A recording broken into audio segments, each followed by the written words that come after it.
Arpita's present age is thrice of Shilpa. यहां तक question कहता है कि जो अर्पिता की एज है, अर्पिता की जो एज है वो 3 टाइम्स है। 3 टाइम्स यानी 3 बार अगर मैं मल्टीप्लाई करूंगा शिल्पा की एज में तो अर्पिता की एज आ जाएगी। आई होप इतना स्टेटमेंट आपको क्लियर होगा। If Shilpa's age 3 years ago was X, यानी जो शिल्पा की एज थी 3 years ago वो एक्स थी, then Arpita's present age is, यानी 3 साल अगो जो उसकी एज होगी, 3 साल पहले जो उसकी एज होगी, अगर मैं एक्स थी, आज से 3 साल पहले अगर किसी की एज एक्स थी तो आज उसकी एज x+3 होगी, क्योंकि 3 साल पहले की बात हो रही थी।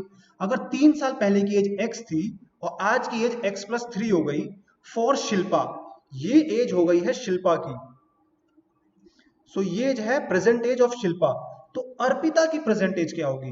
अर्पिता की प्रेजेंट एज होगी इसका 3 times as per this equation. As per this equation इसकी एज होगी इसके 3 टाइम्स, यानी 3 टाइम्स x+3।